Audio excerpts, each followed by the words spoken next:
Gravando. Boa noite a todos e todas. Eu sou o seu professor Marcos Porto, na nossa disciplina de Teologia Sistemática, Soteriologia, Eclesiologia e Escatologia. Na aula de hoje, teremos a ilustre presença do decano da turma de Culturas e Artes, professor Francisco Barbosa Neto, professor de Medicina do curso de Medicina da UERJ e também o nosso colega de pesquisa, apresentará para nós a vida e morte e a vida após a morte na perspectiva da medicina e em contraponto também ao cristianismo, e eu estaria acompanhando a ele. Professor Francisco, é um prazer recebê-lo, o senhor que é nosso expoente máximo aí da área da análise do discurso, né? O professor Francisco trabalha com a análise das narrativas orais e a sua pesquisa versa sobre a memória do professor Piquet Carneiro, professor de medicina, fundador de instituições de medicina que o professor vai mencionar quando ele começar a sua fala. Francisco, seja bem-vindo, uma boa noite, fique à vontade, é todo seu. Muito obrigado. Primeiro, quero dizer que é uma honra estar aqui, né? Recebendo esse honroso convite. Vou tentar dar o melhor de mim para, nesses 30, 40 minutos, poder apresentar as reflexões, né? Eu tenho muito orgulho de fazer parte dessa turma de doutorado 2017, né? E vou buscar estabelecer algumas conexões, as minhas reflexões, né, entre vida e morte, a vida após a morte, né? Eu não sou um religioso, vamos dizer assim, no sentido mais estrito da palavra, e a perspectiva da medicina e do cristianismo, tentando ver como se movimentaram ao longo do tempo, né? Quer dizer, na verdade, eu chamei até de um voo mítico, porque eu vou começar falando dos mitos fundadores, né? Mitos de origem aí, né? E coloquei como um voo mítico através da medicina e do cristianismo. Para isso, eu vou utilizar uma citação de Camus, né? Até do livro dele, O Mito de Sísifo, né? Albert Camus. Nesse mito tem uma frase dele lá que me chamou muita atenção, né?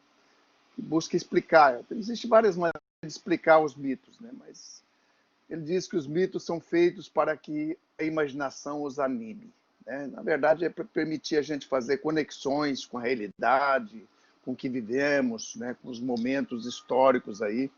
E aí eu vou tentar trabalhar um pouco a partir desses mitos de origem, né? Trabalhar um pouco essa aproximação que a medicina estabeleceu com o cristianismo desde o início de ambos, né? Primeiro, o mito de Asclépio, ou Esculápio, que era um deus grego, né? Ou um semideus, não dá para, isso nunca fica muito claro, né? Ele era filho de um deus, e eu vou rapidamente passar aqui a história desse mito. E aí, que foi considerado, e até hoje existe juramentos do curso, quando se cola grau, né? Que cita Asclépio, cita Apolo, e aí a gente vai, que é o juramento de Hipócrates, o mais completo, né? Então vamos ver. A história começou com a gravidez de Coronis, que era filha do rei, filha única do rei Flégias, do rei dos Lapitas, né? E que engravidou do deus Apolo, né? E aí, não querendo ser uma mãe solteira, e talvez existem várias interpretações aí, mas não vamos entrar nisso, ela tinha um pretendente que ela decidiu se casar com ele para regularizar, vamos dizer assim, a situação, né? Essas preocupações parece que já existiam naquelas épocas míticas também. E mais um corvo, que era uma ave de rapina, com uma belíssima plumagem branca, né? Foi logo fazer a fofoca, fazer a intriga com Apolo, e foi sussurrar no ouvido do Deus de que sua amante se casar.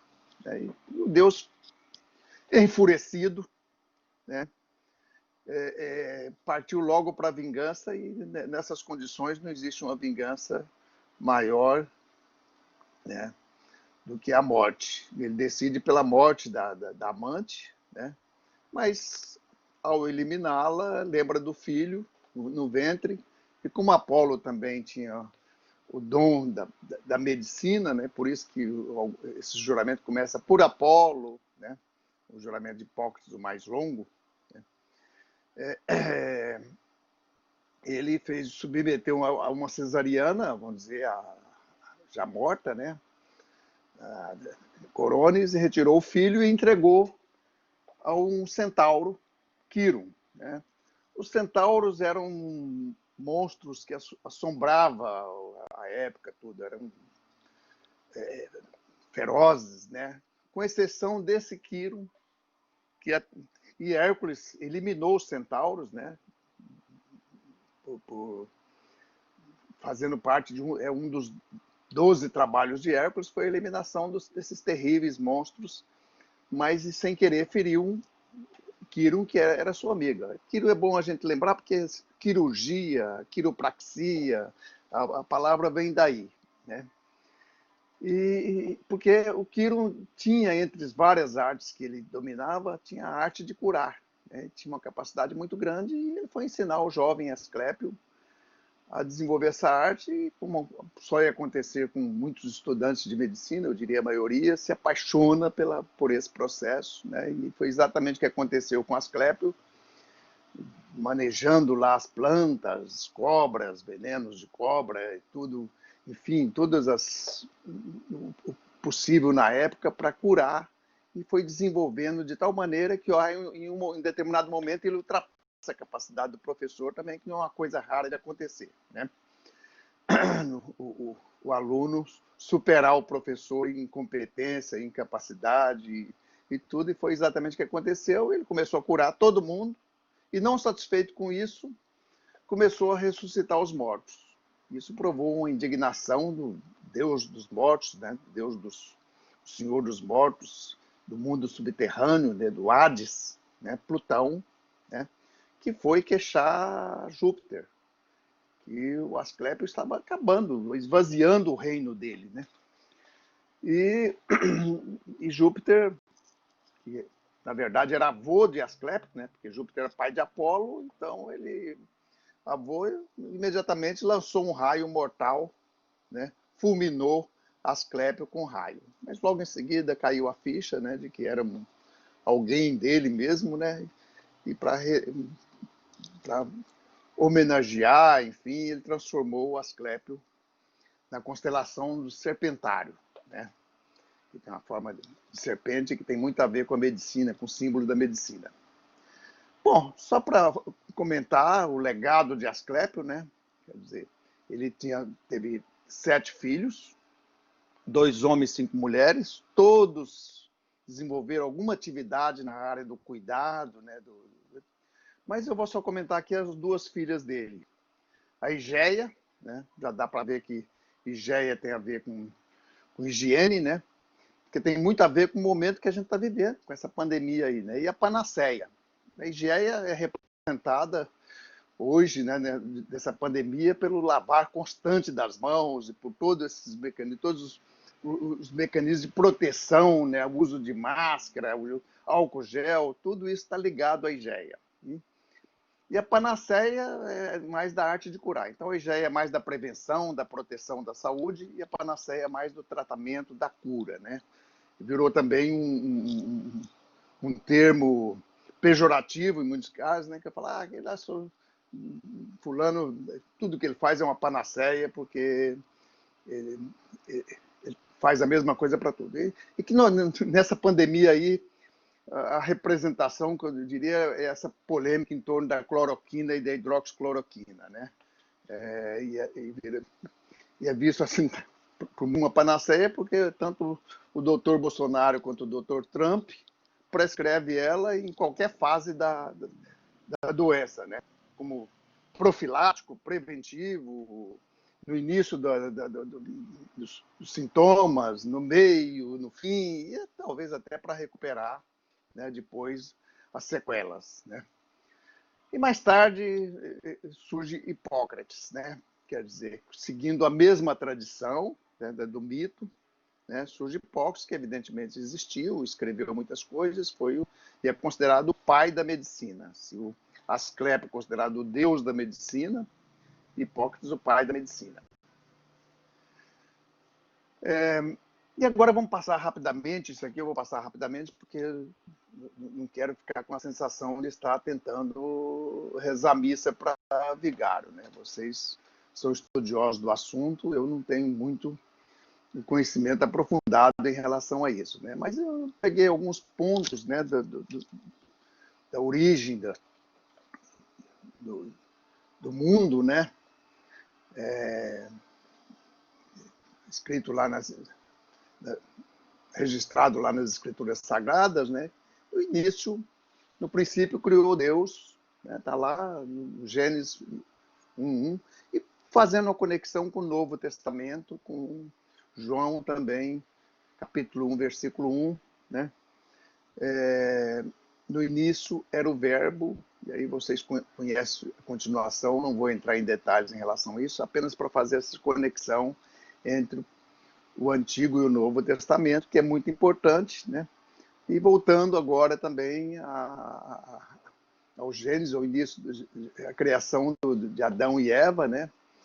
E eles no paraíso, e a serpente fazendo a sedução e terminando na queda, no chamado pecado original, né?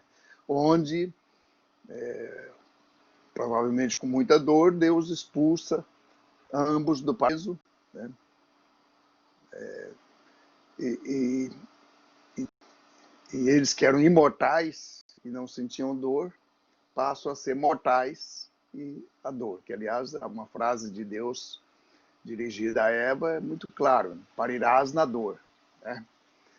Então, isso foi até muito recente, né? Apenas poucas décadas que tem a analgesia do parto, a própria cesariana, mas mesmo assim no eliminador, né? Porque tem as dores da contração, tem as dores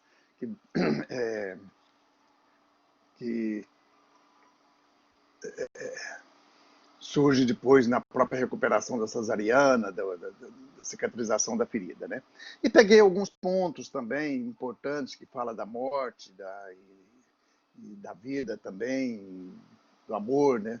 Que foi do Eclesiastes, né? Ninguém tem poder sobre o sopro vital, né? Para reter esse sopro. Ninguém tem poder sobre o dia da morte. Não há trégua no combate, nem a maldade salva seu autor. Quer dizer, esse sopro vital também tem muito a ver com o momento que a gente está vivendo. Ele fala em respirador e tudo isso, né? Nessa tentativa do homem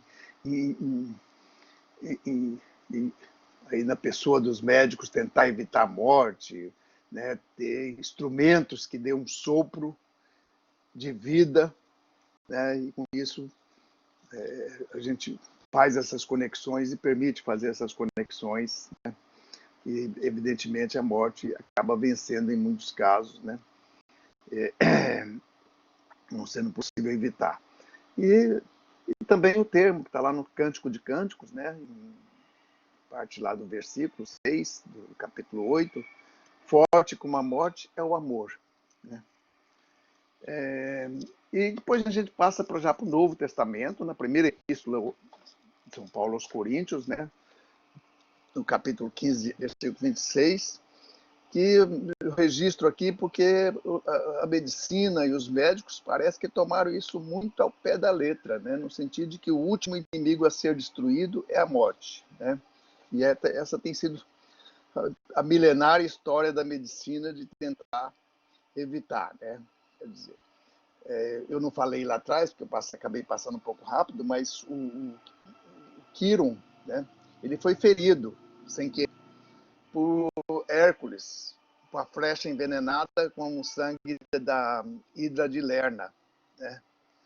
E E essa ferida ela tem um simbolismo na medicina que todo médico carrega, né? Uma ferida incurável. E apesar do Quirón curar muita coisa e ensinar, nem ele, nem o próprio Asclépio conseguiu curar a ferida dele, né? Uma ferida narcísica que se leva para o resto da vida e que todo médico tem. Todos sonham em vencer a morte, mas não conseguem, né? Bom, e também no Novo Testamento, o médico Lucas. Né? Lucas era médico, né? Escreveu 2 livros, são atribuídos a ele, o livro Evangelho de Lucas, né? E o Atos dos Apóstolos. Né? Primeiro ele narrando a história de Cristo, né? Evidentemente ele não conheceu Cristo, nasceu até depois, né? Mas assim como São Paulo também se converteram e se tornaram apóstolos, né? Eu não vou entrar nesse detalhe, que vocês sabem muito mais do que eu, né? Vamos em frente, senão daqui a pouco eu extrapolo o tempo, que eu já avisei. Bom, agora vamos pegar um outro mito, né? Um mito de Higino. É na perspectiva do ato de curar, tanto cristão, de cuidar, né? Do cuidado, tanto cristão quanto médico, né? Eu vou pegar aqui a partir do livro, um trecho do livro de Leonardo Boff, Saber Cuidar, né? Que é muito interessante, que ele pega esse mito, se não me engano, de Heidegger, né? Que Heidegger registrou lá um mito de um escravo que existiu entre 25 a.C. e 10 da era cristã, né? Gaius Július Higinos, né? Que era o nome até do dono dele, porque eles mudavam o nome. Na verdade, ele nasceu lá no Egito, foi na época também que Marco Antônio, Cleópatra, enfim, tinha toda aquela confusão lá, e ele foi, provavelmente era um cidadão livre lá, egípcio, mas tornou-se escravo, né? E depois foi libertado pelo próprio senhor dele, e foi amigo de Ovídio, que era um poeta famoso e, assim, e professor de Virgílio, né? Mostrando que ele era uma pessoa muito preparada. E a fábula mito é o seguinte: cuidado, uma entidade. Vocês estão ouvindo bem aí, né? Cuidado. Estou ouvindo bem. Tá. Um belo dia, que é uma entidade que não fica muito claro se ele era um deus, um semideus, enfim, mas era uma entidade importante. Ele, ao atravessar o rio, ele vê uma quantidade grande de argila e aí tem uma ideia inspirada e molda uma imagem lá, uma figura, e fica embevecido lá contemplando a figura. Nisso chega Júpiter e também fica curioso com aquela imagem, e aí ele pede a Júpiter que dê o sopro vital, ou seja, transmita o espírito para aquela imagem, né? E aí a imagem se anima, né? Tudo. E aí o cuidado tem a intenção de dar um nome a aquela imagem, e o Júpiter não. Fui eu que dei a vida a ela, eu dou o nome, né? Tem que ter o meu nome, levar o meu nome, a criatura.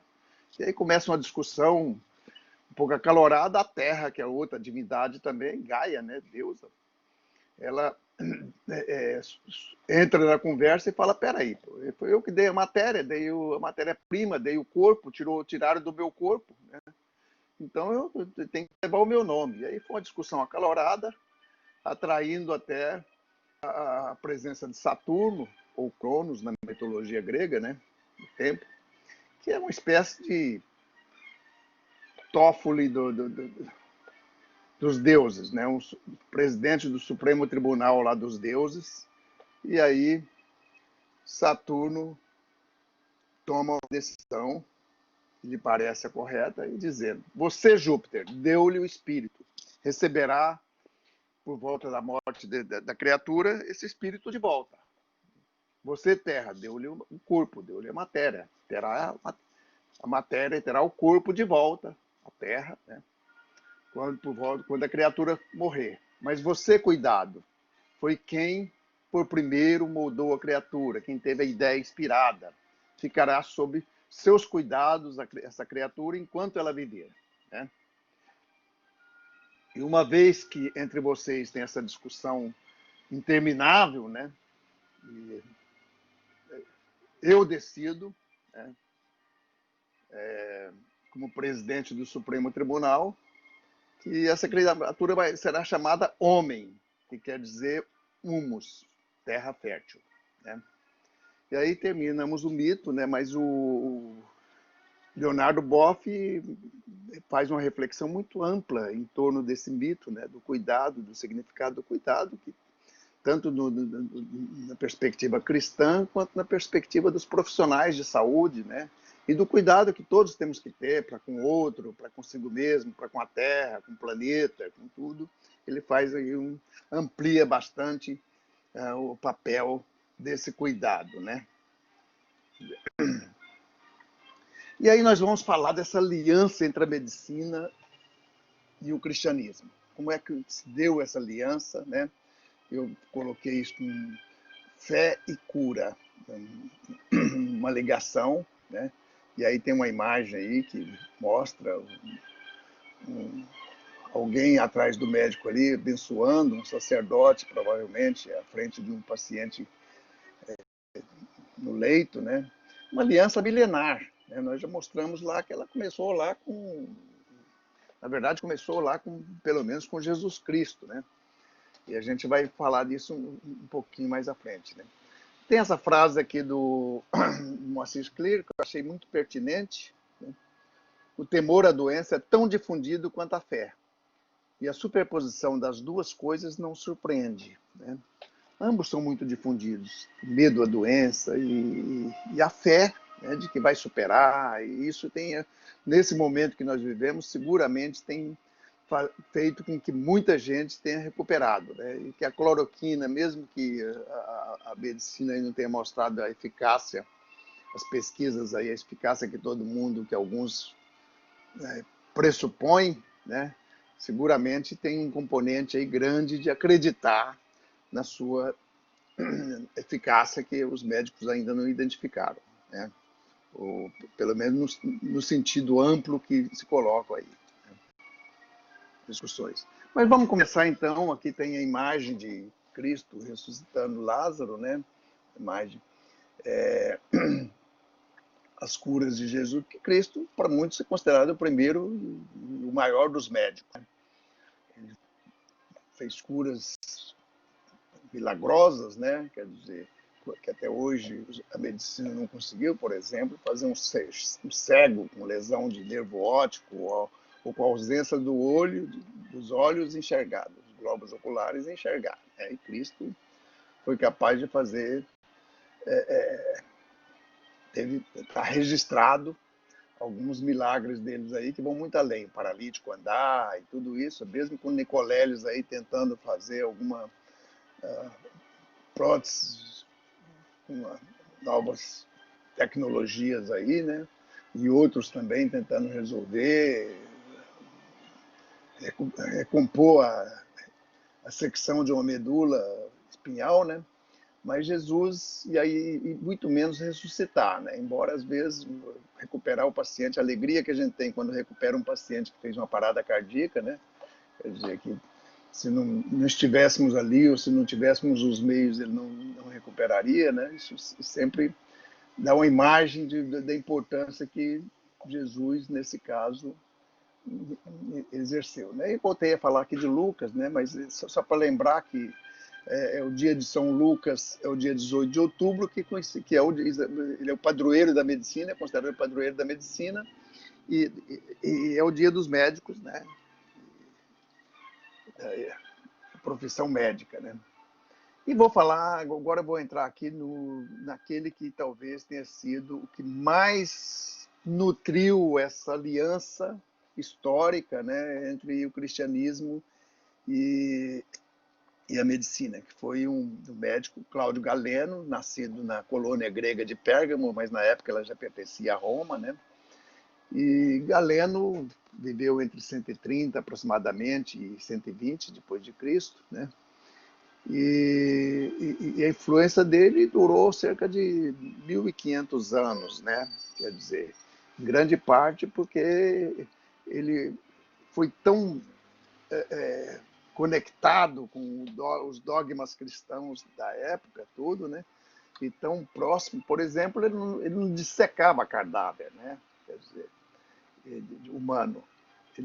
A anatomia dele era uma anatomia comparada, ele dissecava animais, né, e fazia uma extrapolação para o ser humano, né?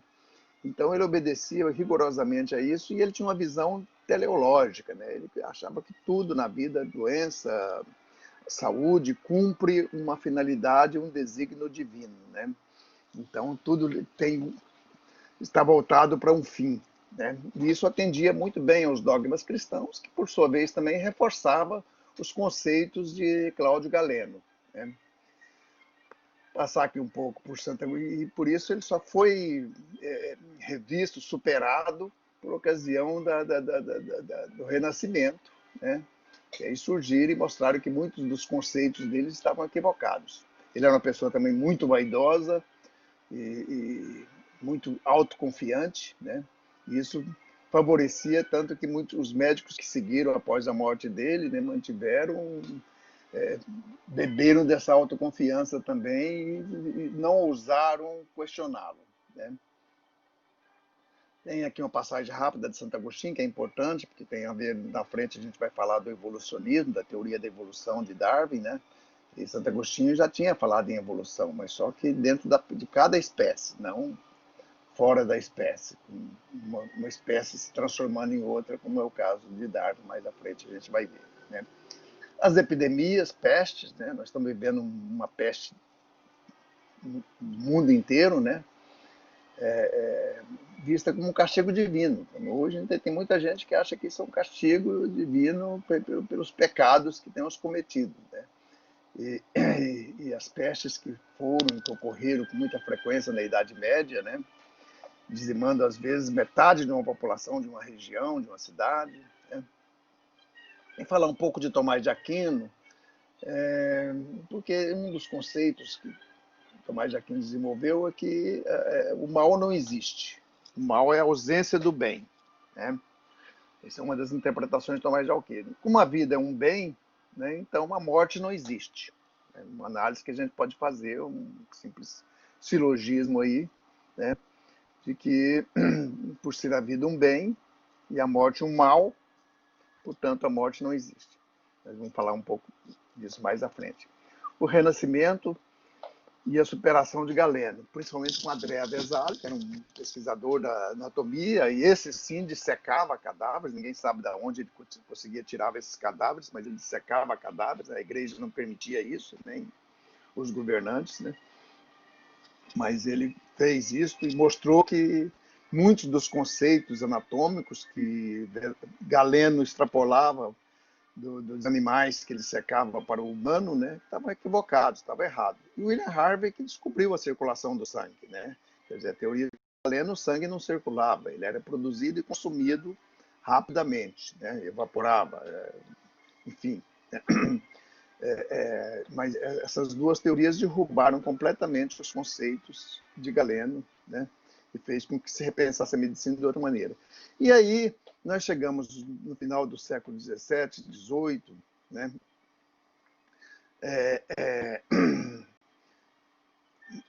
A mudança da medicina com o nascimento da anatomia patológica, que foi a partir do exame do cadáver, né? Do doente que faleceu, examina-se o cadáver, né?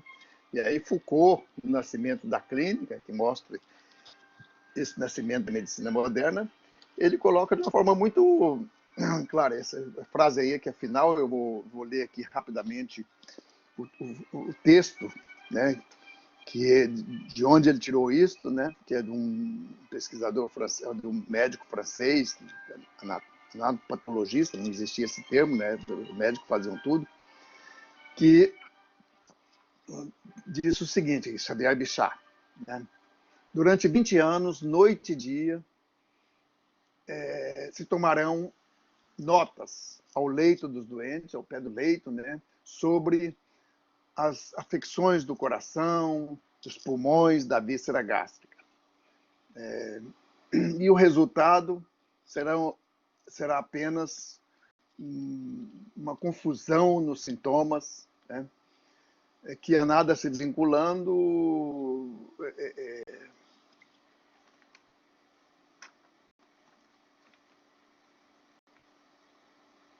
nada se vinculando, observarão uma série de fenômenos, oferecerão uma série de fenômenos incoerentes. Abram alguns cadáveres, é até o título do capítulo do livro.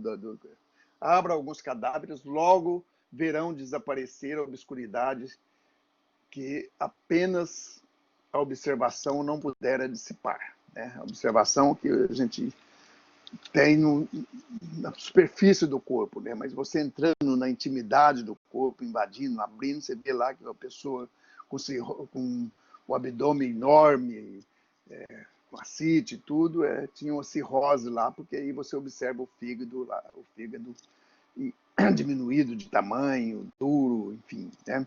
E aí é o que fala que a noite viva se dissipa na claridade da morte. Isso é o resumo que o Michel Foucault faz desse processo que gerou a medicina científica moderna, que ainda é praticada como base. Né? Vou acelerar um pouco aqui, senão eu vou tomar muito tempo de vocês. A medicina... Fique à vontade, Francisco, não precisa correr, pode ficar à vontade. Tá bom. Mas agora vamos falar um pouco dos conflitos que surgem, né?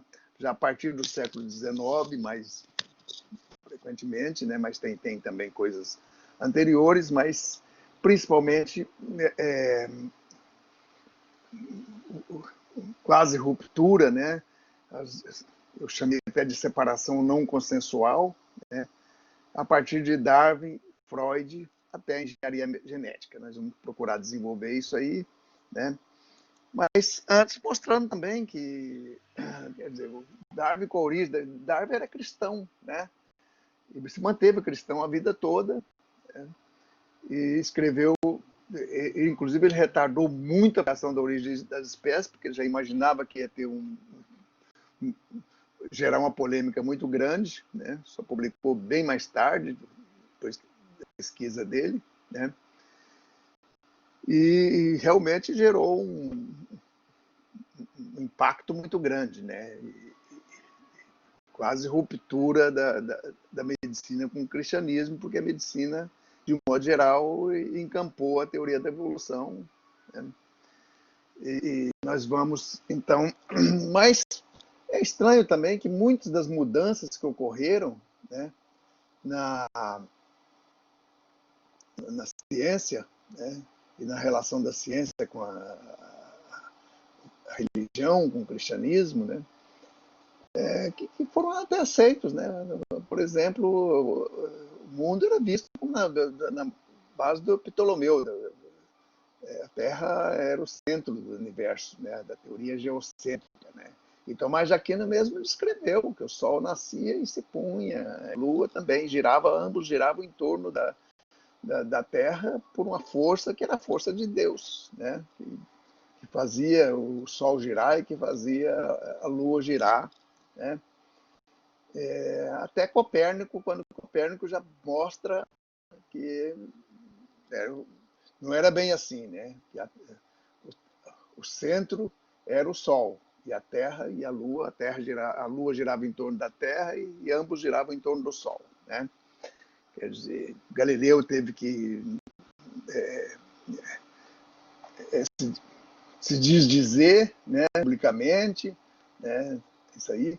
E Descartes separou, ele tinha uma admiração muito grande dos mecanismos do relógio, né, e considerou o corpo humano uma máquina tão perfeita, né, tão perfeita que só um Deus poderia ter feito essa máquina perfeita, né, e separou o espírito e deixou o espírito para a religião, para a igreja, não entrou muito, né, nessa questão. O Spinoza já tentou juntar tudo, né, e conseguiu uma façanha enorme, né, porque eu acho que ele pegou também uma parte ainda da reforma. Ele conseguiu ser perseguido pelos patrícios deles, que ele era de origem judaica, pelos judeus, pelos católicos, pelos os protestantes e pelos ateus também, porque ele acreditava num Deus, natureza, né? E ele não aceitava a separação do espírito da matéria, do corpo, da mente, enfim. Né? Newton, mas a igreja acabou absorvendo tudo isso, né? De uma forma ou de outra, mais aqui, menos ali, absorveu muito mais do que por as teorias de Darwin, né? De Marx e de Freud, né? Darwin com evolucionismo, Marx com materialismo e Freud com a ideia até do parricídio, que seria um mito na cabeça dele de Deus, da religião, enfim, né? Quer dizer, o futuro de uma ilusão, ele desenvolve um pouco isso, mas acho que também Moisés, no monoteísmo, ele desenvolve. Mas vamos lá. E também as críticas, às vezes até, por exemplo, que tamanho era a Arca de Noé para caber os dinossauros? Foi constatada a presença aí dos fósseis de dinossauro, né? O Marx, a religião como o ópio do povo, né? E ontem foi falado até no Deus, um Delírio, do livro do Richard Dawkins, né? Quer dizer, da invenção que Freud estabelece, da invenção de Deus, né? Da criação de Deus a partir de um fenômeno que ocorreu na ordem primordial, que os filhos mataram o pai, né? Porque o pai detinha o monopólio das mulheres, do poder, de tudo. E os filhos tinham que trabalhar para o pai ficar com as mulheres lá e dar conta de todo o harém, né? E então esse aspecto quer dizer, e aí, na verdade, o conflito, uma certa acomodação, uma convivência, em vários momentos, acho que coloquei até conciliência aqui, embora conciliência é um termo do Wilson, né? Não foi ele que criou esse termo, ele retirou, mas que era um termo de aproximar, ele usa muito mais para aproximar as ciências humanas das ciências ditas duras, ciências físicas, naturais, né? Quer dizer, uma forma de haver um entendimento, uma compreensão, né? Mas tem um capítulo que ele fala da religião e ciência, né? Então é interessante a gente ver se isso é um esforço que é possível mesmo ou se é um esforço inútil, se não pode ser compatível, né? E aí começamos no início do século XX, final do século XIX, início do século XX, um debate grande entre os criacionistas, né, os adeptos do criacionismo, né, de que o mundo foi criado por uma divindade, por um Deus, e do evolucionismo, né, que a evolução a partir de uma espécie primordial, enfim. Mas tem as brechas científicas até hoje, né? Eu coloquei aqui 10% humano, que é o título de um livro muito interessante, né? Porque mostra que apenas 10% das nossas células são células que a gente pode chamar de nossas mesmo, que tem o nosso DNA, é o nosso... que é isso que é examinado na tipagem aí, né? Nos exames de DNA até para ver aí a questão de paternidade e tudo isso, e mais uma série de doenças também. Isso que está no genoma humano, né? São apenas 10%, porque o restante são outras células que habitam o nosso organismo, que fazem parte, né? Mostra que a gente até um ecossistema muito complexo, né? Isso é interessante, mas eu acho que vou deixar para a pergunta, porque uma das grandes surpresas que teve quando estava fazendo o projeto Genoma Humano, né, toda a tipagem de todo o nosso DNA, né, fizeram um bolão, né, lá os pesquisadores, para imaginar quantos genes tinha um ser humano, né, quantos genes tinha o homem, né. E todo mundo perdeu o bolão, só teve um pesquisador que chegou um pouquinho perto, assim mesmo, quase o dobro de DNA, mas outros colocaram quase 10 vezes mais genes que tinham e nós temos menos genes do que o trigo, do que o milho, do que a pulga do mar, né? Pulga marinha, né? Do que o camundongo, né? Isso é surpreendente, né? Como é que pode um organismo tão complexo, que é capaz de pensar, de fazer tantas coisas, ter menos genes do que outros, né? Então, isso, para mim, é uma brecha muito grande, porque não dá para fazer uma teoria linear da evolução, né? E uma das coisas que eu vi até que existe uma teologia evolucionista, né? Tem a teologia de libertação que busca aproximar da teoria da evolução de Darwin, uma teologia da libertação, que alguns conceitos de Marx são apropriados nessa teoria, né? Em maior ou menor grau, dependendo da linha que está desenvolvida. E também um outro conceito que acho que Hans Jonas e outros desenvolveram, né, que é a questão da subjetividade da natureza sem vida, né? Quer dizer, isso também é uma questão complicada, que mostra que eles tentam mostrar que antes do surgimento da vida existia uma natureza que tinha alguma subjetividade, né? Isso é uma discussão complexa, não estamos aqui para aprofundar nela. Vamos em frente, porque eu acho que já estou terminando. Bom, isso aqui é um dos pontos importantes desse processo, que é a vida, a morte e vida após a morte. Esse trecho aqui, eu tirei de um livro da Elizabeth Kubler-Ross, que é O Túnel do Tempo.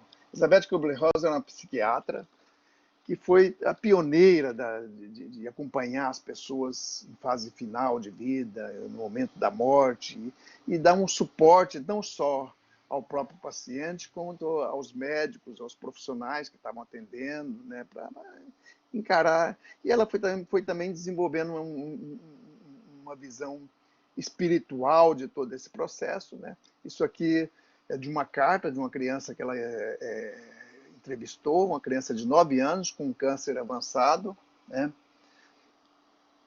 E essa criança depois enviou uma carta para ela que tinha essa pergunta na carta: o que é a vida, o que é a morte e por que crianças pequenas têm de morrer, né? Essa pergunta ela respondeu de uma forma muito bonita, né? Cheia de desenhos para a criança depois autorizou ela a publicar, está lá no livro, né? Esse livro tem na internet, vocês podem baixar também, eu acho que tem, eu não sei se é no Lê Livros, mas pode verificar, porque é um livro muito interessante que vale a pena dar uma olhada, porque ela tem algumas citações, né, e ela é uma pessoa extraordinária, né? Nesse momento dessa violência lá nos Estados Unidos, né? Ela foi vítima da violência na época da epidemia da AIDS, porque ela tinha uma fazenda que ela começou a acolher as pessoas, não tinha tratamento, morriam todos, né? E ela acolhia as pessoas lá para dar um suporte no final da vida, né, das pessoas, e de uma visão muito espiritualizada, né? Então vamos, e é um dos ícones hoje de disciplinas, que é o UERJ, a Faculdade de Ciências Médicas já tem uma disciplina de espiritualidade e medicina, né? E ela é um ícone desse processo, né? Ela faleceu há pouco tempo, mas deixou um legado aí muito rico para esses aspectos. Vamos em frente.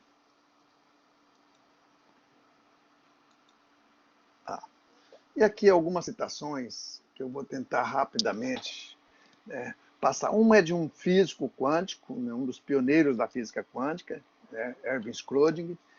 Ele fez uma incursão em meados dos anos 40,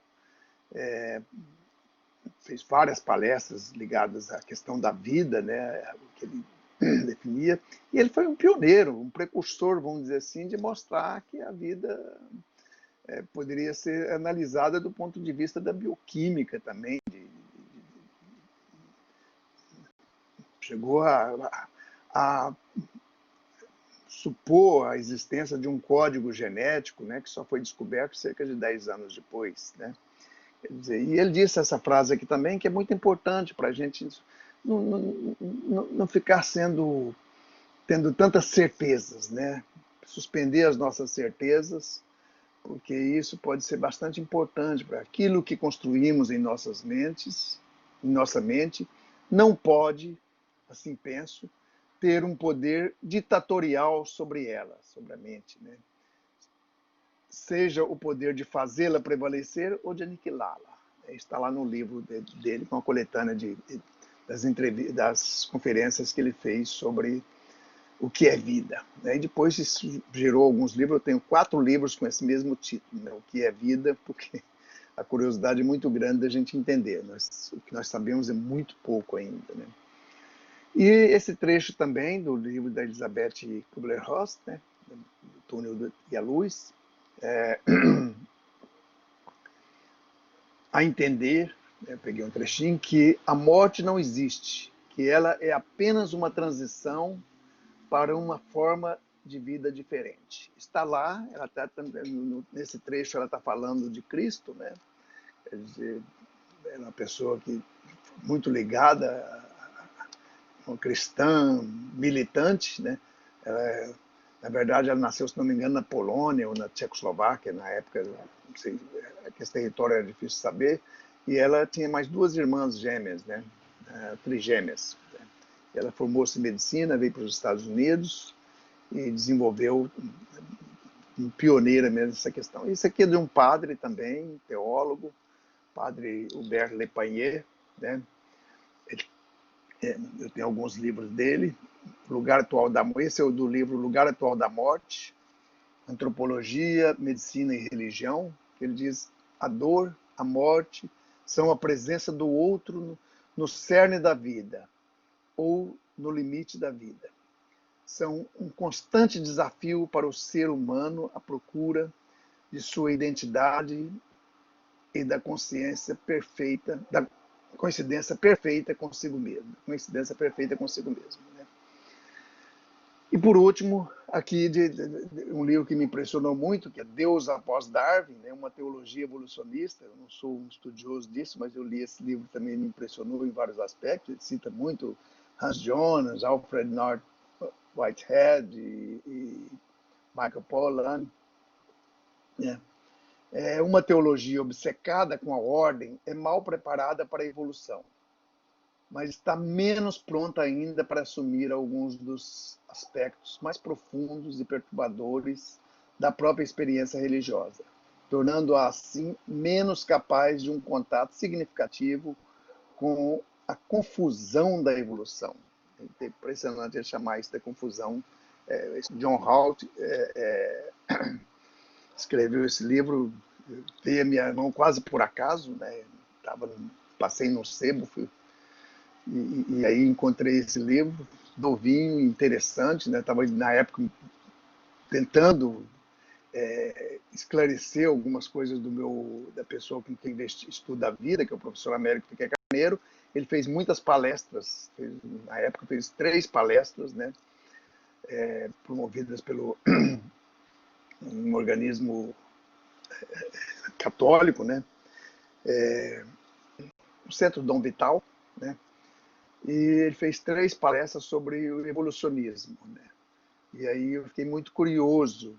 No final ele disse que não acreditava na teoria da evolução, mas muitas das coisas ligadas a isso o professor Piquet fazia. E agora acho que eu encerrei, só vou passar a bibliografia, tem várias referências aí, isso fica à disposição. Muitos eu apenas vi alguns trechos, né, mas alguns eu citei aí, né, outros apenas fizeram parte da minha busca para preparar essa aula, né? São muitas coisas, mas eu queria fundamentalmente agradecer, né? Dizer que tem meu nome e um dos meus e-mails, né? E essa bonita imagem aqui de Cristo com o estetoscópio no pescoço e abraçando aí um ser que é formado por bandeiras do mundo todo, né?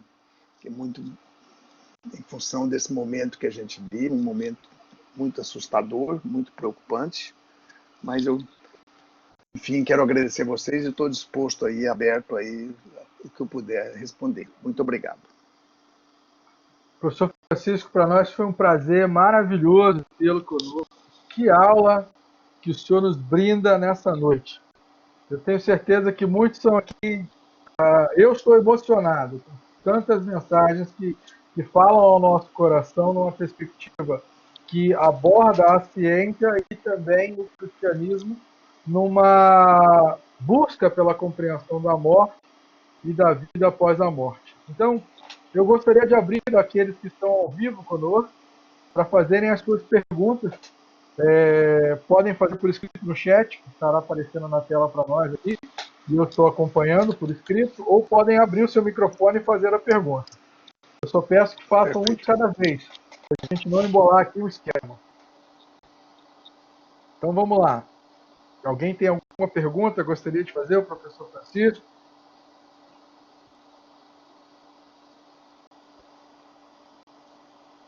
Não se acanhe, não se acanhe, um de cada vez.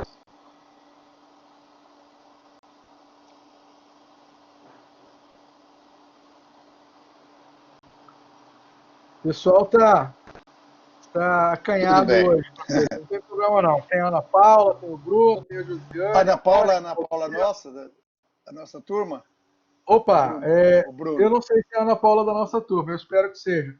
Mas eu agradeço muito. Bruno, por favor, abre o microfone, pode fazer sua pergunta. E eu acho que é a nossa Ana mesmo, hein, Fico? Aham. Bruno, pode perguntar. Professor Francisco, boa noite. Boa noite, Bruno. Eu tenho lido bastante a respeito da compreensão da vida, né? Eu tenho me deparado com uma complexidade muito grande. Sim. Principalmente eu tenho tentado me aprofundar a respeito da discussão que existe ainda, né? Ainda no sentido de não estar muito avançada, mas a respeito de aborto, né, e tudo mais, e isso tem me intrigado a compreender o que é a vida, onde ela se inicia. E essa palestra que o senhor deu para a gente, essa aula que o senhor deu para a gente, foi muito esclarecedor em relação à perspectiva do que a gente pode esperar, né, em relação à vida e a vida após a morte. Mas como o senhor vê, pensando em todo esse ciclo, como o senhor enxerga a compreensão da vida, né, onde ela se inicia, onde ela precisa verdadeiramente ser considerada e cuidada. A partir de onde? Pois é. É é uma questão extremamente complexa, né? Eu acho que a gente sabe muito pouco disso. Tem um monte de teorias, né? Mas, na verdade, não sabemos muito sobre o que é a vida, né? Digo desses livros aí que eu leio e tenho outros também correlatos, né? Que eu tento verificar, mas eu acho que a gente está engatinhando ainda na compreensão desse processo, né? Da vida, tudo. Não vamos nem discutir, eu cair na armadilha de criacionismo versus evolucionismo, né? Mas simplesmente no mistério da vida mesmo, né?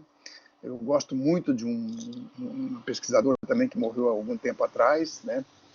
A, até ela foi casada com Carl Sagan, né? Que é a Lynn Margulis, né? Ela, ela tem uma teoria muito interessante da vida. Na verdade, ela começou e foi muito interessante porque foi nos anos 60, né? Foi contratada pela NASA para publicar se existia vida em outros planetas, né? E aí ela começou, junto com outro pesquisador, que era mais um climatologista, né, James Lovelock, começou a pesquisar a origem da vida aqui na Terra, né? E tem uma teoria que é muito interessante, né? Como que começou, né? E tem outros também que fizeram incursão para isso. Jacques Monod, por exemplo, tem um livro dele, A Casa Necessidade, que mostra a origem, ele é ateu mesmo, né? Mostra que para ele a vida só foi uma ocorrência tão absurda, né? Tão impossível quase, que não se pode repetir no universo, né? Fica meio esquisito a gente pensar um universo desse tamanho sem ter outras formas de vida, né? Mas, de qualquer maneira, eu não sei como responder a sua pergunta. Essa sua inquietação é a mesma minha, né?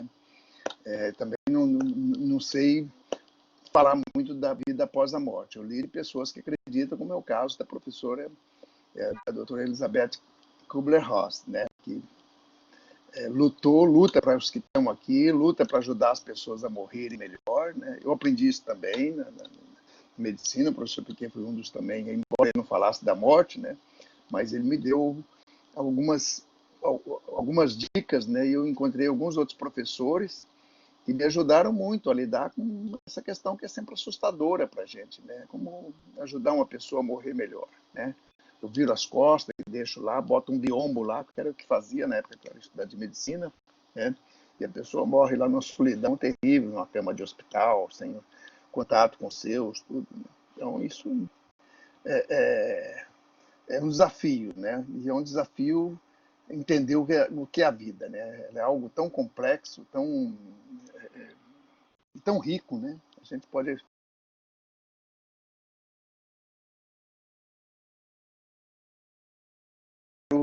Eu compartilho as dúvidas com...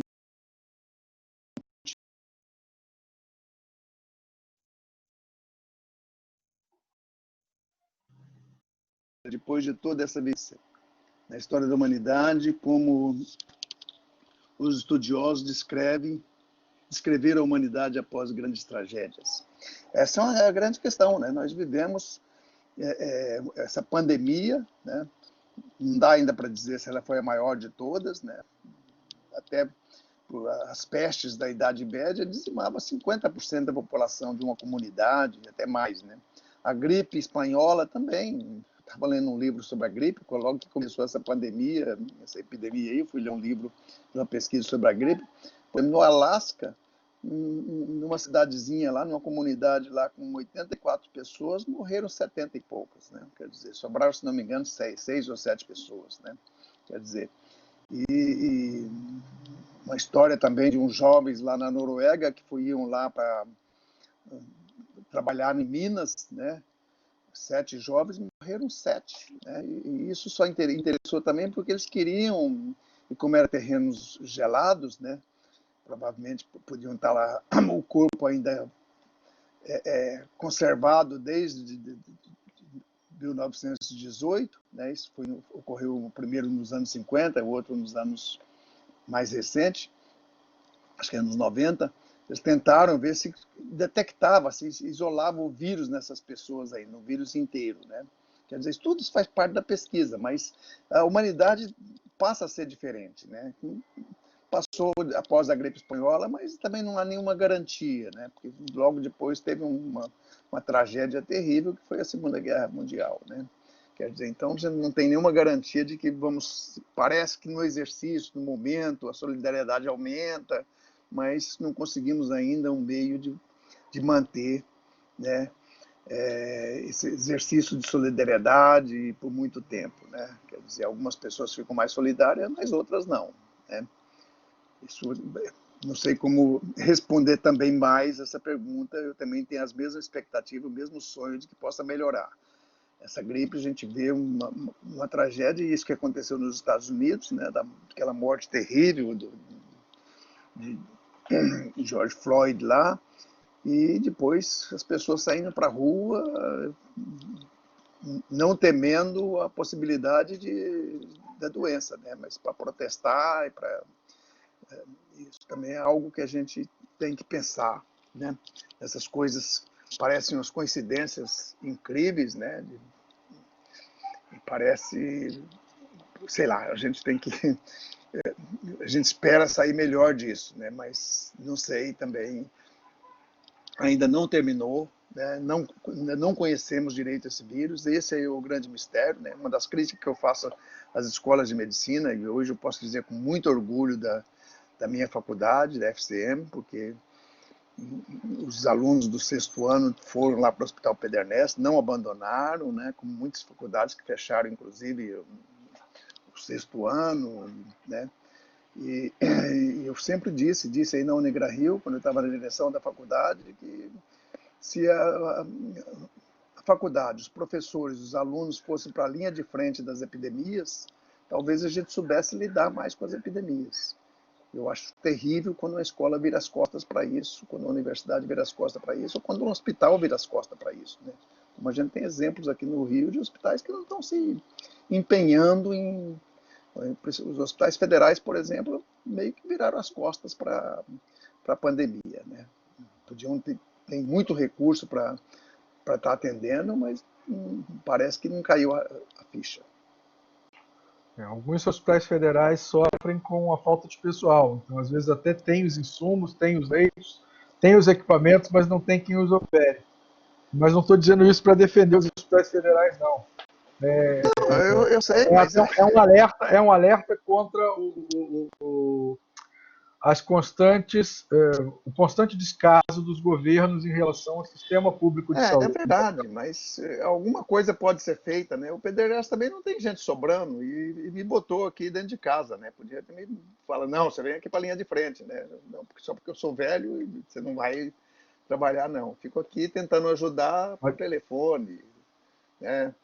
mas se eu estivesse lá, eu não teria você aqui hoje com a gente, rapaz. Olha que pensamento egoísta da minha parte. Tá bom. Ana, pode fazer a sua pergunta. Sabe abrir o microfone para perguntar? Ai, eu tô começando a ficar familiarizada com essa vida de aluna EAD. Boa noite, saudades de vocês. Parabéns, Chico, pela bela Obrigado, obrigado. apresentação. Desculpa, eu cheguei um pouquinho atrasada, estava terminando outro curso, mas muito legal. Sabe que a minha área de estudo é essa relação, né, entre cultura e que você está fazendo aí, um pouco da medicina, né? Aquilo que é natureza e que é cultura, né? Que a gente termina sempre Aham. tentando separar e que caminham juntas. E eu acho que a morte é um assunto desse, né? Que por muito tempo Uhum. ele era do âmbito da cultura e depois ele foi muito para a medicina, né? Foi muito para a área da ciência, né? Então a gente nota essa Aham. diferença da morte. Eu tenho ainda pais que lembram, quando criança, de parentes que morriam em casa. Isso era uma coisa muito natural e até esperada, né? E há uma Uhum. ruptura desse processo quando o corpo vai para o hospital, né? E aí a minha Exato. pergunta é exatamente essa. Você acha que nesse momento de pandemia que a gente está passando, que a gente está atravessando, culturalmente pode se remontar essa visão de morte para o que havia antes, assim, ou há uma nova síntese dessa situação hoje? E por que a minha pergunta? Porque eu vejo agora nos hospitais, a morte sempre foi solitária no hospital. Quem está dentro do hospital sabe disso. Uhum. A pessoa nasce sozinha, morre sozinha. É essa a questão. Mas hoje eu vejo com tantos um esforço da equipe médica de tentar fazer com que esse paciente tenha contato, sim, numa situação de quase morte com a família, porque ela não quer morrer sozinha, né? Então, apesar de estar toda uma equipe lá, ela tem essa necessidade de religar-se à família, né, ao seu contexto de casa, à sua cultura. E eu vejo que o Pedro Ernesto foi um pioneiro nisso, né? De pedir dispositivos móveis e tentar Isso. nesse processo. E aí, o que você acha? Assim, você acha que há talvez uma perspectiva de se encarar novamente a morte, tentando fazer essa união entre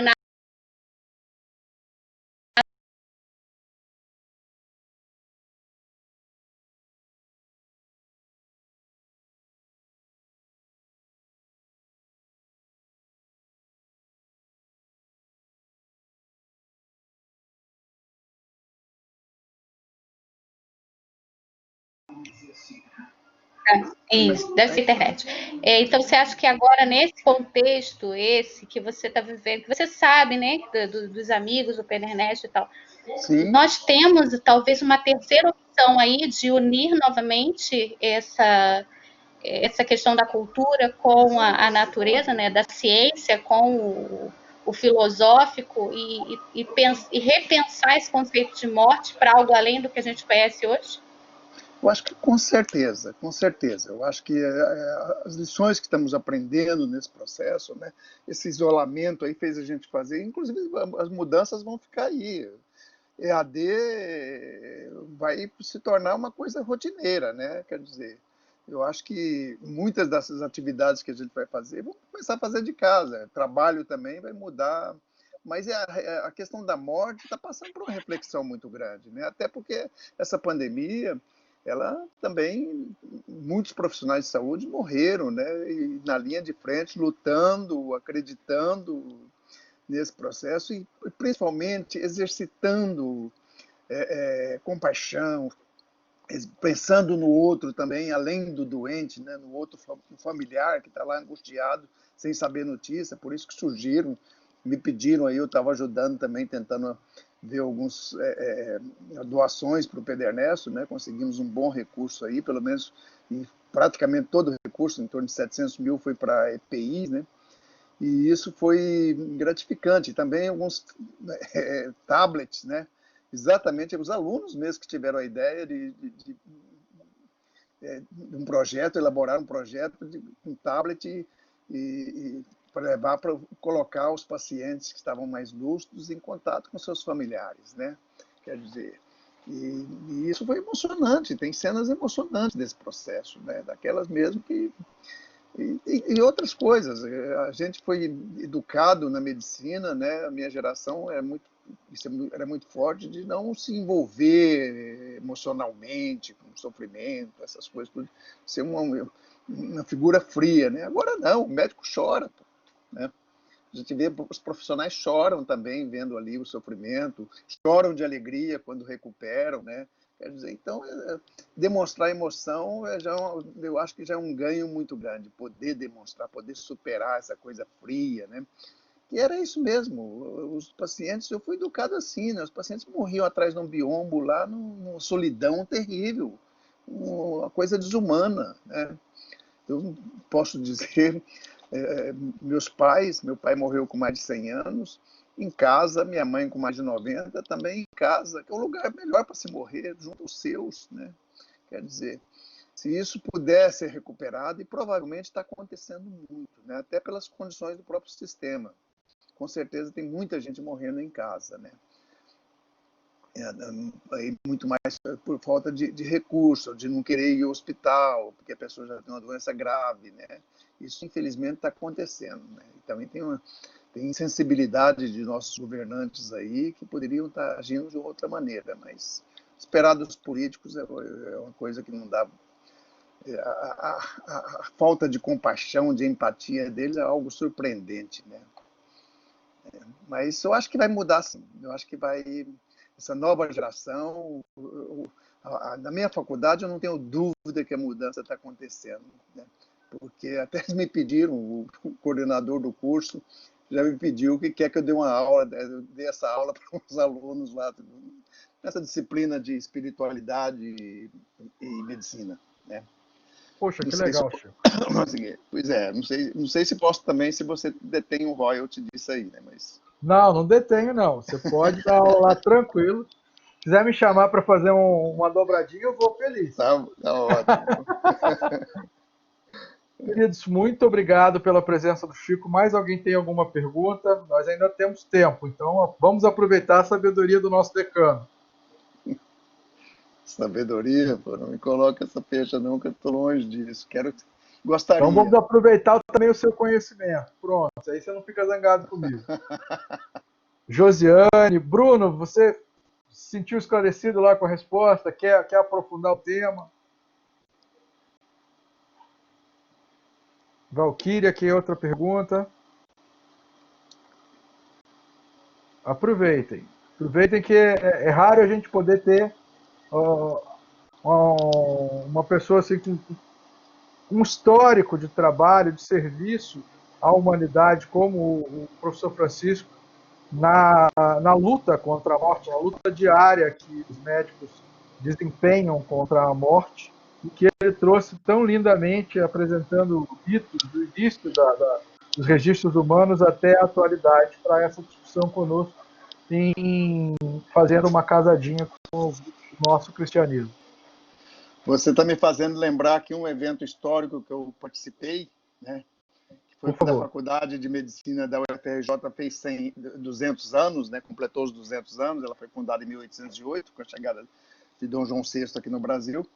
Ele fez 200 anos e no mesmo dia que foi lançada a Carta Régia, 200 anos depois, foi feito um evento e eu fui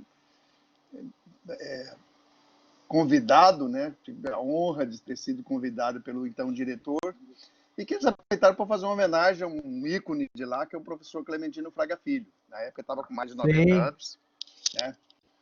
E aí o professor Clementino, quer dizer, várias pessoas discursando e fazendo elogio, porque era uma homenagem a ele, né?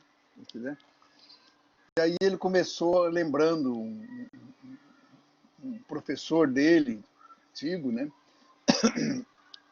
E aí você falando aí, me elogiando aí, você lembrou, o professor Clemente falou, elogio tem que ser sempre exagerado, né? O professor dizia que elogios tem que ser sempre exagerado. É o que você está fazendo. Você sabe o profundo respeito que eu tenho por ti, querido. Os meus elogios, eles podem até parecer exagerados, mas são sinceros. Bom, Bruno, manda ver, Bruno. Última pergunta da noite, Bruno, então você foi o escolhido.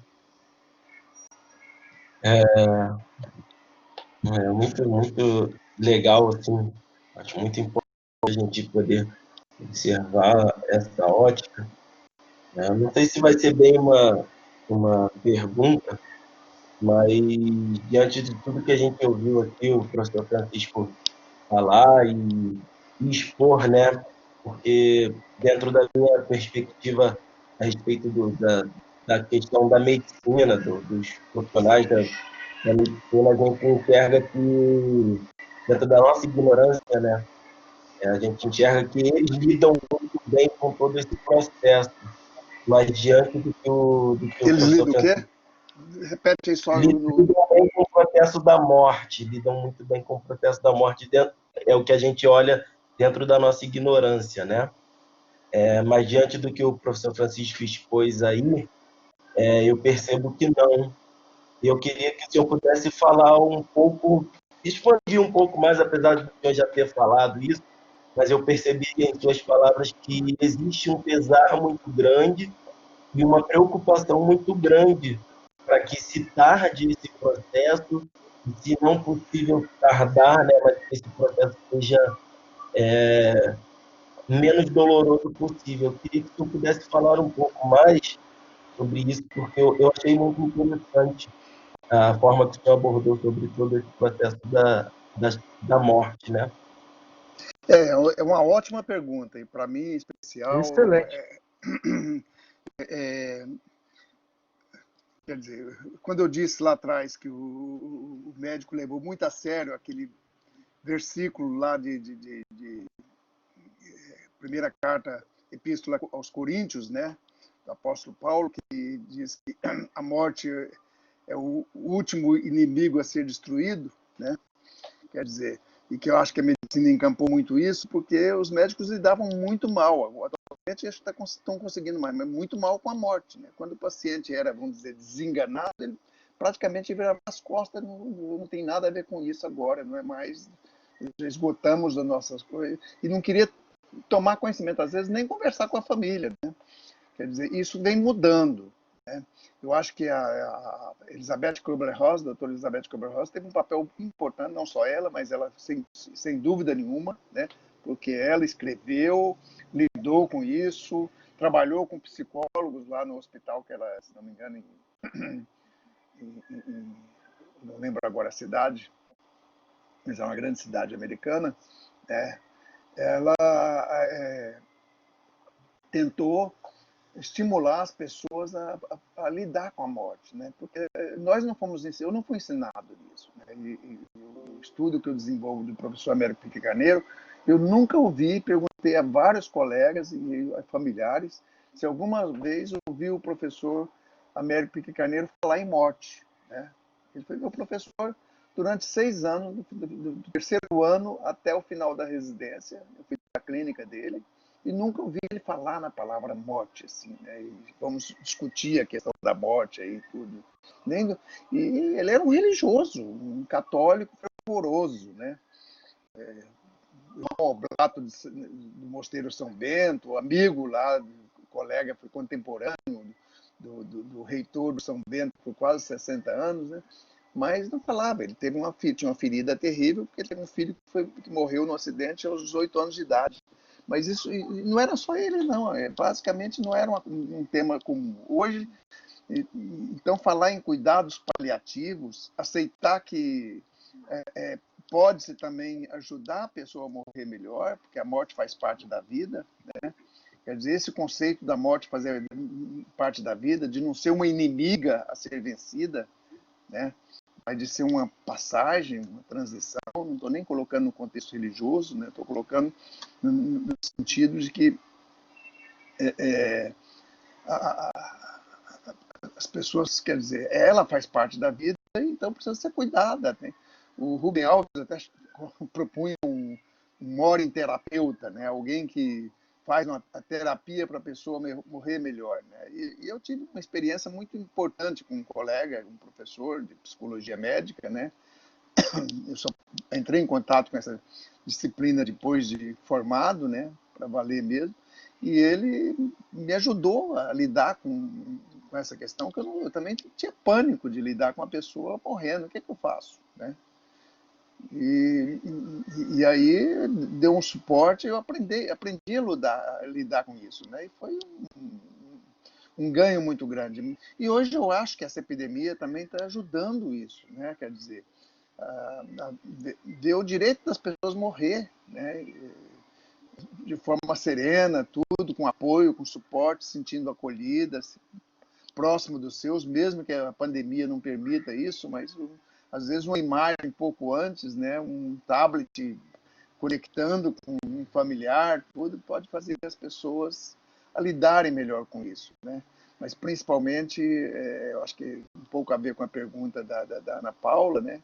Quer dizer, o lugar melhor para você morrer é em casa, né, junto com os seus. É claro que nem sempre isso vai ser possível, mas com apoio, com suporte, encarando a morte sem ser uma coisa assim tão terrível como muitas vezes é pintada, né? Fazendo parte da vida mesmo. Né? Eu acho que esse é um desafio que ainda temos muito caminho a desenvolver, né? Muito conhecimento a produzir, muito entendimento. Eu, mesmo do ponto de vista, vamos dizer, não religioso, né? Quer dizer, se a gente considerasse a teoria aí não é só dela, mas outros também, de 10% humano, né? Quer dizer, nós continuamos, os nossos DNA vão ser utilizados em outros organismos, em outros micro-organismos, né? Mesmo a gente morrendo, né? Esse é um aspecto também que às vezes assusta, porque a pessoa morreu e depois de algum tempo ainda pode arrotar, pode emitir flatos, né? Isso pode acontecer, às vezes, pô, mas como é que fez isso? Né? Porque tem bactérias lá dentro que produzem gases, né? Mesmo morto, pode surgir esses ruídos que alguns, epa, até, peraí, tá vivo, né? Tem situações que a gente vê as pessoas achando que não morreu, né? E só para completar, quer dizer, isso era uma das maiores angústias que nós tínhamos no tempo de estudante. Na época que eu me formei, né? E quando ainda estudando, no 5º ano, a gente trabalhava na Superintendência de Serviço Médico do Estado, né? E era o quintanista que saía de ambulância para atender as pessoas, né? Em casa ou na rua. Não era nem o sextanista, nem muito menos o médico. A gente ia só com o enfermeiro, né? Na ambulância. E para a gente era um pânico fazer o diagnóstico de morte, né? Porque a gente tinha uma determinação que morreu não traz para o hospital, deixa para o rabecão pegar, né? Mas como é que a gente tem certeza que ele está morto, né? E isso era um desafio tremendo. Eu lembro de uma aula que a gente teve no Instituto Médico Legal, que o professor começou lá, e todo aquele teste que a gente fazia, pinga éter no olho, se ficar vermelho está vivo, injeta éter embaixo da pele, se o éter voltar é porque está morto, né? Se ele não voltar, o líquido não voltar, está vivo, e assim, bota um espelho em frente ao rosto para ver se embaça em frente à boca, o nariz, etc e tal. E aí a gente vai ver as pupilas, se está midríase paralítica, enfim, todas essas questões eram colocadas. E o professor foi colocando todos esses testes que a gente fazia para identificar a morte, e aí, em seguida, ele demolia, dizendo que não era um diagnóstico de certeza. E aí foi todos, e chegou ao final, demoliu o último lá que ele falou, né? Aí a gente ficou olhando uns para os outros, meu Deus, e aí? Aí um perguntou, mais ousado, mas professor, como é que a gente sabe, tem certeza então? Qual a forma que a gente garante? Aí o professor deu a resposta menos científica possível, né? Pelo jeitão, né? Pô, como pelo jeitão, né? Eu até contando para um colega, ele falou assim, eu estava numa situação dessa, o motorista virava, doutor, tá morto, doutor. Doutor, tá morto. É o velho jeitão, tá lá com um jornal em cima, tá isso. Então, mas para a gente isso não servia, né? A gente queria algum teste que realmente garantisse, assim, para não correr o risco de deixar uma pessoa viva lá.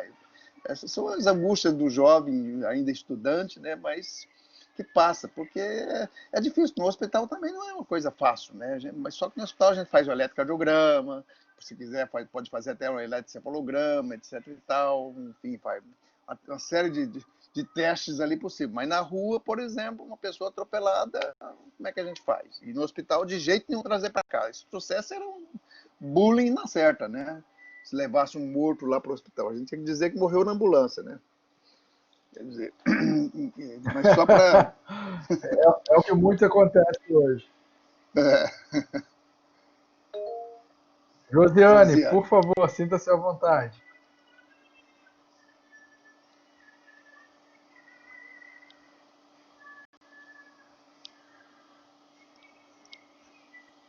Pode não perguntar, conseguiu. Josi. Não Ela estou não ligou o conseguindo. microfone.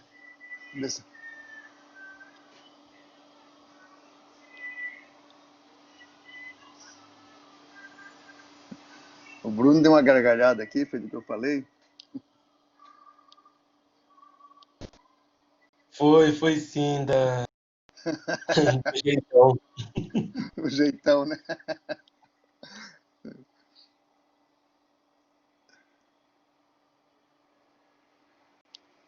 O Josiane não conseguiu?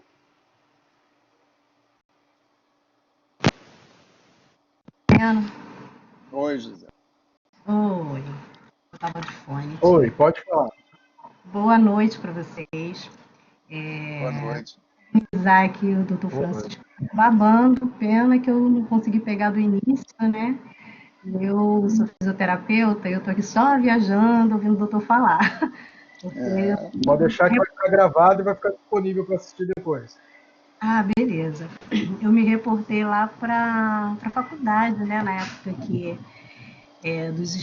dos estudos e tal. Então a gente está falando sobre a morte, né? E quando a gente estuda o corpo humano, a gente vê uma perfeição tão grande, né? Tudo, uma coisa vai puxando a outra, vai encaixando na outra, e uma coisa sem um sistema sem o outro já não funciona muito bem, né? Com dificuldade, e a gente vê a perfeição desse corpo, e que ao longo dos anos, né, tem a deteriorização, né, natural, né, do envelhecimento do próprio corpo. E essa humanização que o doutor falou da questão da morte, né, do momento da morte, e trazendo para esse momento que nós estamos vivendo hoje, essa percepção, né, de compreender a dor do outro. Eu lembro que eu tive vários professores que falavam muito da humanização. E eles falavam assim, ó, o paciente de vocês não é um joelho, não é uma coluna, não é uma mão. O paciente de vocês é um ser humano, né? Tem tristeza, tem dor, tem seus problemas psicológicos, família. Então, as pessoas hoje, né, estão dentro de casa e convivendo, né, com a morte, né?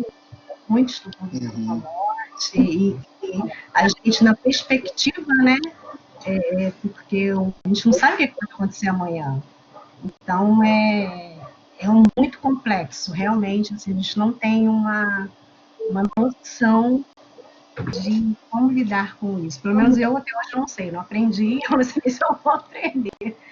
Né? Ainda mais eu acho que quando a gente tem essa percepção do corpo, das células, da formação, quando a pessoa fica doente, vai acontecendo a deteriorização das coisas, então, né, tá acabando, né, tá acontecendo um problema ali, e a gente, de repente, pode ser o último dia, realmente é muito complexo, e é um momento que pede muita sensibilidade, né, dos profissionais, da própria família, né, das pessoas que estão próximas, e eu quero parabenizar o doutor Francisco, o professor Márcio, Marcos, pelo tema, né, que eu acho que foi muito propício. Tá? Parabéns aí. Muito obrigado, mas eu concordo plenamente contigo, né? A gente também está aprendendo isso, né? E temos que continuar aprendendo como lidar com esse momento, né? Quer dizer, a gente sabe muito pouco ainda disso, né? Mas a expectativa é que a gente aprenda mais, né? as pessoas, de um modo geral, né? Porque nas fantasias de muitas pessoas, o médico não fica doente, né? E agora estão vendo pelos jornais aí médico morrendo pela doença. Nesse momento eu estou com um colega de turma em estado grave, já teve muito pior, melhorou um pouco agora, mas já está mais de um mês internado lá no Copa Star. 3 colegas meus de turma morreram desde o início da pandemia, né? 2 deles já tinham doença grave, mas evidentemente, com certeza deve ter pego o Covid, né? E tem um outro que estava muito grave também, mas já teve alta, lá no Rio Grande do Sul. Então a gente... Além da sua esposa estar de linha de frente também, não é? Ah, Além da sua esposa estar de linha não, de minha frente. esposa, ela vive em pânico, né? Porque ela tem um pavor de me passar a doença, né? Porque ela chega e parece um astronauta toda vez que vai trabalhar, né? Veste tudo, bota aquela roupa, tudo, não dá para saber. Ela me manda foto dela lá, tirada lá na policlínica, lá onde eles fazem o diagnóstico dos pacientes, né? Aí ela me manda foto, eu tenho que acreditar, porque vem no zap dela e ela diz que é ela, né? Mas não dá para saber, ter certeza, né? Josiane, eu quero te agradecer pela presença, assim como a todos os outros alunos, Bruno, professora Valquíria, a colega Ana Paula, e outros, a Mônica, que já esteve com a gente um pouco mais cedo, mas precisou se ausentar. É um prazer ter vocês aqui, um prazer ter o professor Francisco conosco. Eu peço desculpas a vocês que o nosso tempo se esgotou, não posso continuar abusando da boa vontade do professor Francisco, nem tampouco de vocês. E todos aqueles que quiserem reassistir essa aula, ela ficará disponível no AVA e também podem mandar uma mensagem para mim e eu envio para vocês o vídeo ou o link do vídeo. Tem na tela o e-mail do professor Francisco, aqueles que quiserem estar um pouco laços com ele, quiserem conversar com ele depois um pouco melhor, trocar algumas ideias, por favor, fiquem à vontade.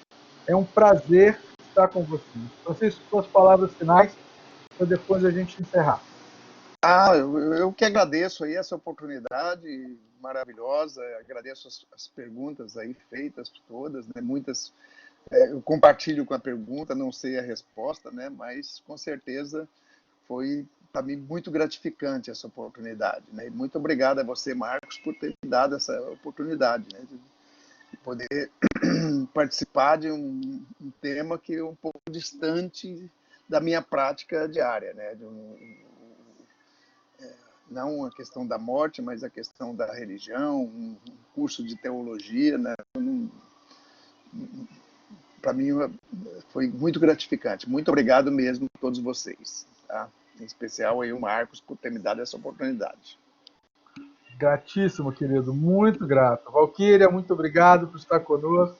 Mais uma vez, Josiane, Ana Paula, Bruno, Mônica, que esteve conosco mais cedo. Ana, um beijão, Ana. Ana, aí, Ana, vou... Outro, Chico, muita saudade, gente, de vocês. Fiquem bem seguros. Cuidem-se. Que vocês todos continuem se cuidando, que seja para vocês uma continuidade de semana e um fim de semana maravilhoso. Cuidem de suas famílias e que Deus a todos nós abençoe. Muito, muito obrigado pela participação de vocês. E com isso, da gravação. Espera aí, deixa eu tirar uma foto. Deixa eu tirar uma foto aqui com todo mundo. Espera aí. Pronto, peguei. Legal. Capricha. Já